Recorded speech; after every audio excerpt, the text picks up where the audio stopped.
नमस्कार दोस्तों। राष्ट्रीय मानवाधिकार सुरक्षा परिषद ने आज अपना तीसरा स्थापना दिवस राजधानी लखनऊ के गोमती नगर स्थित सीएमएस स्कूल के ऑडिटोरियम में बहुत ही धूमधाम से मनाया। आज इस मौके पर मुख्य अतिथि के रूप में रेड क्रॉस सोसाइटी की निदेशक डॉक्टर हिमा बिंदु नायक मौजूद थी। प्रदेश ही नहीं पूरे देश से मानवाधिकार कार्यकर्ता आज यहाँ आए थे और उत्कृष्ट कार्य करने वाले कार्यकर्ताओं को सम्मानित किया गया। नेशनल वॉच ने आज खास एक बातचीत करी राष्ट्रीय अध्यक्ष सुबोध श्रीवास्तव जी से और उनसे जाना कि 3 साल का कार्यकाल संस्था का किस तरीके से रहा।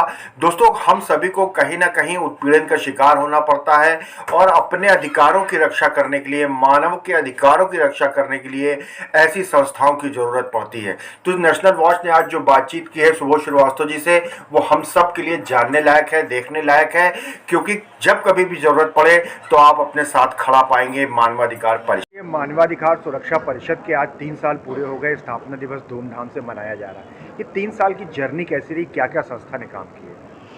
देखिए, मेरा नाम सुबोध श्रीवास्तव है। मैं राष्ट्रीय अध्यक्ष हूँ संस्था का। 2019 में इस संस्था की स्थापना करी गई थी और संस्था का जो मूल उद्देश्य रखा गया वो ये रखा गया कि जो संवैधानिक अधिकार हमको प्राप्त हैं संविधान से, उन संवैधानिक अधिकारों के बारे में लोगों को ना पता है, ना कोई ऐसी जागरूकता है, ना सरकार द्वारा ऐसा कभी कोई प्राविधान किया गया कि हम लोग उसके बारे में जागरूक हो पाएँ। हम लोगों ने एक मुहिम चलाई है जिसमें हम लोगों को संवैधानिक अधिकारों के बारे में जागरूक कर रहे हैं और उनको उनके अधिकार दिलवाने में जो कानूनी सहायता होती है वो हम लोग निःशुल्क उपलब्ध कराते हैं। देखिए, जब तक जागरूकता नहीं है तब तक शोषण है तो अपराध है।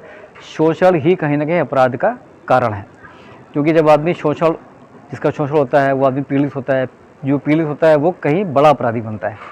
तो पीड़ा अपराध का कारण है।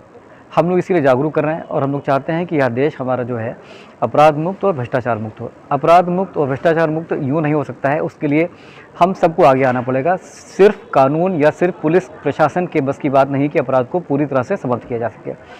उसके लिए हम लोगों ने छोटी सी एक मुहिम चलाई। हम लोग क्या कर रहे हैं कि लोगों को प्रोत्साहित करने के लिए कि लोग आम आदमी बढ़ कर के आ गया है अपराध को रोकने के लिए। उसके लिए हम लोगों ने क्या करा है, एक वीरता पुरस्कार निकाला है।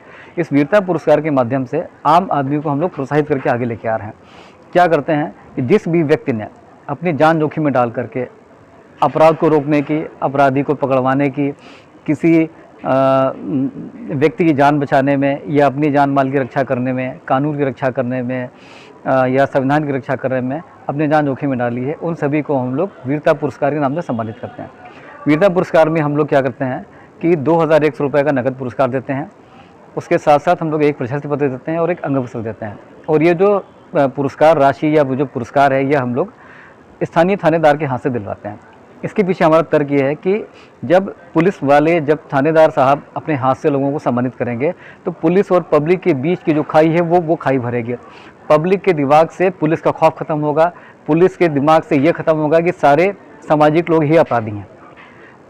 ये दोनों गैप दोनों साइड से ख़त्म होंगे और पुलिस की एक बड़ी साफ सुथरी छवि समाज के अंदर जाएगी और आम आदमी इस बात से प्रोत्साहित होगा कि यदि मैं कोई अच्छा काम करता हूं तो पुलिस वाले हमें सिर्फ गाली देने का ही काम नहीं करते हैं, हमें सम्मानित करने का भी काम करते हैं।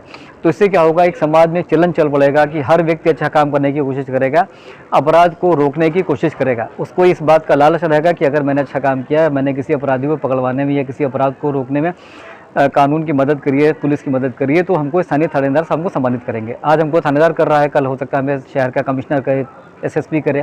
तो ये चलन चल पड़ेगा लोगों में और यही धीमे धीमे करके जब परंपरा बनेगी तो मेरा अपना अनुमान ये है कि अपराध अगर 100% नहीं खत्म हो पाया तो हम लोग 60, 70, 90% तक इसको हम लोग खत्म कर ले जाएंगे। ये हमारी कोशिश है। रही बात 3 साल की जर्नी की, तो आपको बताऊं, मैं 2019 में हमने संस्था शुरू करी, 2020 में कोरोना आ गया। 4 अक्टूबर 2019 को हमने संस्था शुरू करी थी, मार्च 2020 में कोरोना हो गया, 6 महीने बाद कोरोना आ गया। कोरोना खैर सबके लिए नई बात थी, हमारे लिए नई बात थी। जो हम लोगों से बन पड़ा, हम लोगों को सेवा दी। 2021 में जब कोरोना आया तो हम लोग समझ चुके थे साहब कोरोना है क्या, और उसके लिए हमने कुछ तैयारी भी करी हुई थी। जैसे ही कोरोना शुरू हुआ, हम लोगों ने पहला काम ये किया कि अपनी एम्बुलेंस सेवा शुरू करिए, मरीज़ों के लिए अलग और लाशों के लिए अलग। हमारी निःशुल्क सेवा थी जिसमें मरीज़ या लाश के परिवारजन कहीं पर भी हमारी गाड़ी निःशुल्क लेके जा सकते थे। दूसरा काम हमने क्या किया, सैनिटाइजेशन हमने शुरू कराया। शहर शहर घर घर गली गली हमने सैनिटाइजेशन कराया। निःशुल्क भोजन वितरण हमारा 52 दिन तक लगातार चला। रक्तदान और प्लाज्मा हम लोगों ने डोनेट कराया लोगों को। हम लोग मेडिकल शिविर लगाते रहे, चिकित्सा शिविर लगाते रहे। जो कोरोना की दवाइयाँ थी उन दवाइयों को हम वितरित कराते रहे घर घर। ये सारी समय हमारी निःशुल्क चलती रही। इसके साथ साथ में उस समय बहुत सारे लोग क्या कर रहे थे कि परिवारजन अपने घर के लोगों की लाशों को अस्पताल में छोड़ के भागे जा रहे थे। उन सभी लावारिस लाशों का हम लोगों ने अंतिम संस्कार कराया। फिर हम लोगों ने इसको अपनी एक मुहिम बना लिया। आज लखनऊ के हर थाने में हमारा नाम और नंबर वहाँ चिपका हुआ है। जहाँ पर भी लावारिस लाश मिलती है, पुलिस का काम हमको सूचना देना है। लावारिस लाशों का अंतिम संस्कार हम लोग आज भी कराते हैं। ये हमारा कंटिन्यू हमारा काम चल रहा है।